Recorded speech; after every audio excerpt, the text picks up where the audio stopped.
पहला नमस्ते नियम बहन, है हर हर कि महादेव।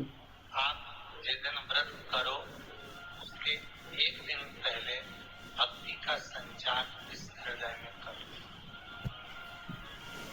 भक्ति का संचार इस हृदय में कर लीजिए। जिस दिन आप व्रत करो, जैसे एकादशी का व्रत कर रहे हो तो दशमी के दिन शाम का समय जब आवे, रात्रि जब होने लगे, शाम का समय आवे और रात्रि का आप जब भोजन ग्रहण करो तो उस भोजन में कोई ऐसा पदार्थ ग्रहण मत करिए जिस पदार्थ के कारण आपकी एकादशी बिगड़ जाए। एकादशी का दूसरा नियम बहुत ध्यान से सुनिएगा।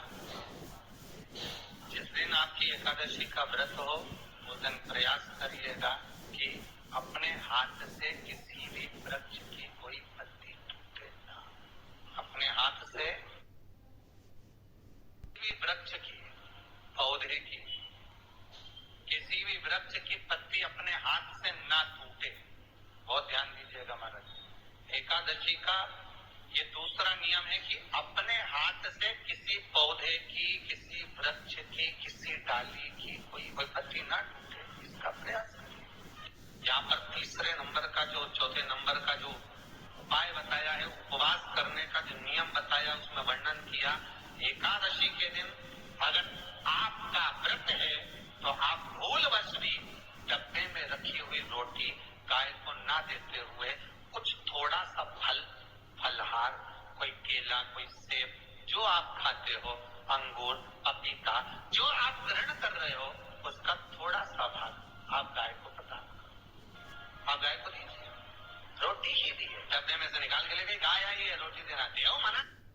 बाकी के दिन आप आपके बेटे से कहे तो रोटी दिया बेटा जा, और आप अपने हाथों से, आपका व्रत है तो आप फलहार आप कर रहे हो तो फलहार का हिदान गौ माता को दीजिए। पांचवा वर्णन किया चतुर्थ भाव में, बन सके जितना एकादशी के दिन भगवान का ओम नमो भगवते वासुदेवाय का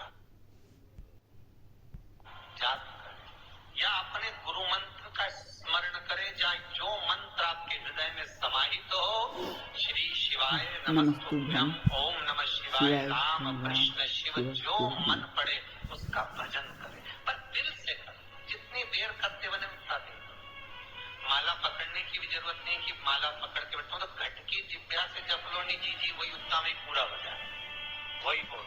पांचवा नियम कहा, जिस दिन आपका व्रत रहे किसी निंदक से बात ना करें। निंदक जानते हो, भाई दूज के दिन, दिवाली की जो भाई दूज होती है, होली दिवाली की जो दूज होती है, उनमें ऐसा गोबर का भाई दूज बनाते हैं और पास में चुगलखोर भी बना है और चुगलखोर के ऊपर सब भाटा धर रहे हैं, पत्थर।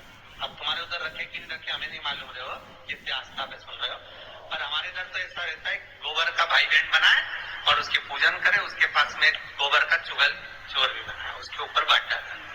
कथा वर्णन कर रही है, निंदक से बात ना करें।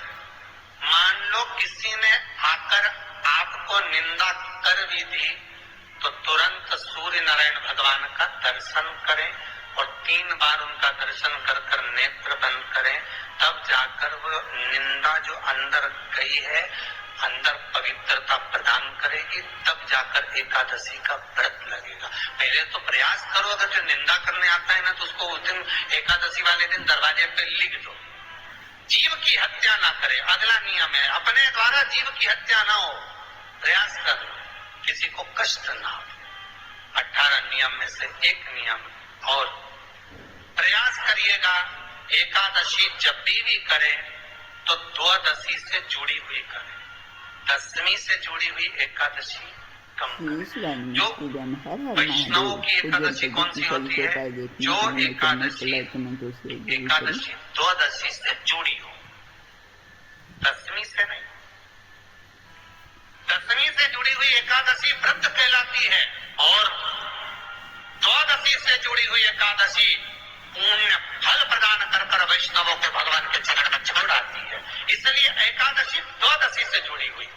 फिर अगला वर्णन किया गया महाराज, शास्त्र कहता है, अगला वर्णन जो किया गया उसमें बताया प्रयास करें जिस दिन एकादशी हो उस दिन घर में बुआरी झाड़ू आदि जो लगती है वो दूसरा लगा लें। क्यों? उसका वर्णन है, अगर आप बुआरी लगाएंगे, झाड़ू लगाएंगे, पोछा लगाएंगे तो हो सकता है कोई जीव आपके हाथ के द्वारा मर जाए। क्या करोगे? सारे व्रतों में केवल एक व्रत ऐसा होता है एकादशी का जिसका उद्यापन पहली एकादशी पर भी कर सकते हो। सारे उद्यापन में केवल एक उद्यापन ऐसा होता है, सारे व्रतों में एक व्रत का उद्यापन ऐसा होता है, वो है एकादशी का।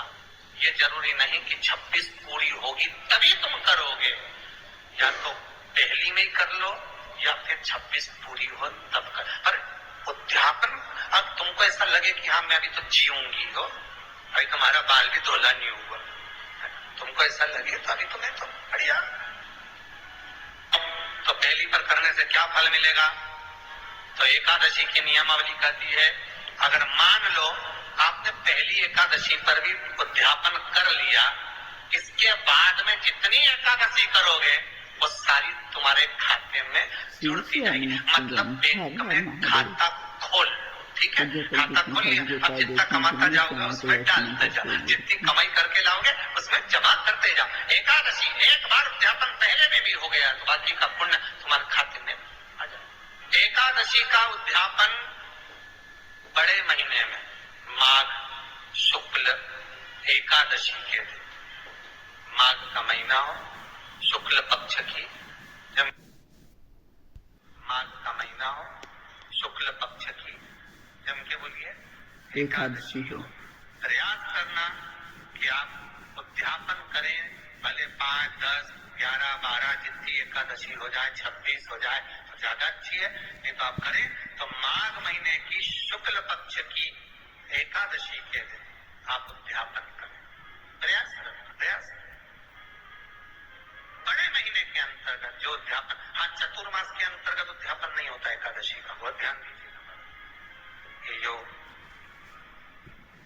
सावन भादो कुंवर कार्तिक जो 4 महीना होते हैं भगवान के शयन करने के, इसके अंतर्गत एकादशी का उद्यापन नहीं होता, और इसके अंतर्गत उद्यापन करना भी नहीं चाहिए।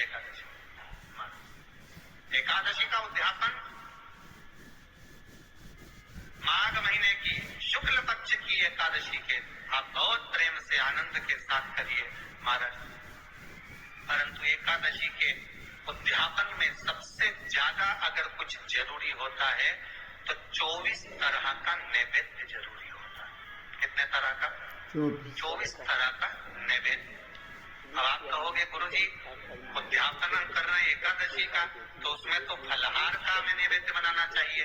तो फिर ये पुराण के अंतर्गत स्कंद पुराण में ये चीज लिखी है कि एकादशी का जब उद्यापन करते हैं तो 24 तरह का नैवेद्य बनाकर सिद्ध करते हैं। 24 तरह का नैवेद्य जान रखना, हलवा बना लो, खीर बना लो, पूड़ी बना लो, सब्जी बना लो, पकौड़ा बना लो, भजिया बना लो, ऐसे 24 तरह का नैवेद्य अलग अलग चाहिए।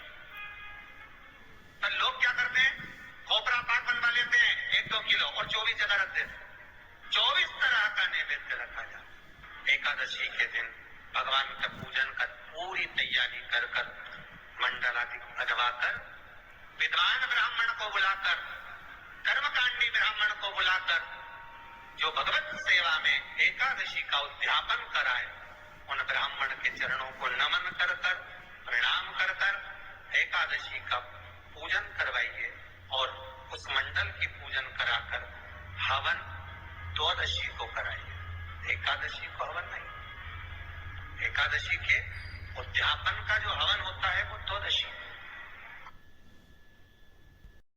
तुभ्यम हर हर महादेव। पूज्य प्रदीप मिश्रा जी ने एकादशी तिथि के बहुत अच्छे और अचूक उपाय बताए हैं। पूज्य प्रदीप मिश्रा जी ने ये भी बताया कि एकादशी का व्रत हमें कैसा करना चाहिए और कैसे इसका उद्यापन करना चाहिए। पूज्य प्रदीप मिश्रा जी ने बताया कि अगर हम एकादशी का व्रत रखते हैं तो इस दिन हमें किसी अनाज का सेवन नहीं करना चाहिए। अगर हमारे घर के बाहर गौ माता भी आती है तो उसे हमें कोई अनाज ना देकर कोई फलाहार देना चाहिए या घर के किसी अन्य सदस्य को बोल देना चाहिए कि गाय माता को रोटी दे। पूज्य प्रदीप मिश्रा जी ने बताया है कि इस दिन एकादशी के दिन अगर हम अपने बड़े बुजुर्ग को पीले रंग की किसी वस्तु का दान करते हैं, जैसे कपड़ा है, फल है या पीली दाल है या पीली सरसों के फूल है, तो वो भी बहुत ही शुभ माना जाता है। पूज्य प्रदीप मिश्रा जी ने बताया कि एकादशी के व्रत के दिन हमें 24 तरह का भोजन बनाना चाहिए, उसमें हलवा, पूरी, खीर होना चाहिए। वही एकादशी का उद्यापन हमें पूर्ण फल की प्राप्ति देता है। व्रत का सारा श्रेय हमें भगवान विष्णु को जाता है, क्योंकि इस दिन माना जाता है कि भगवान विष्णु की कृपा हम पर बनी रहती है। सभी व्रतों में हमें एकादशी व्रत का श्रेष्ठ व्रत माना जाता है, क्योंकि हमारे बड़े बुजुर्ग भी ये बताते हैं कि एकादशी व्रत धारण करने से हमारी सभी मनोकामनाएं पूर्ण होती हैं। हमारे जो वंश के भी बच्चे हैं उनकी भी बढ़ोतरी होती है और माता लक्ष्मी भी हम पर हमेशा प्रसन्न रहती है। पूज्य प्रदीप मिश्रा जी के उपाय अगर आपको अच्छे लगते हैं तो मेरे चैनल को लाइक, कमेंट और शेयर जरूर करें। मेरा चैनल है धार्मिक वीडियो। हर हर महादेव, जय शिव शंकर, जय भोलेनाथ। आप सभी को एकादशी की हार्दिक शुभकामनाएं।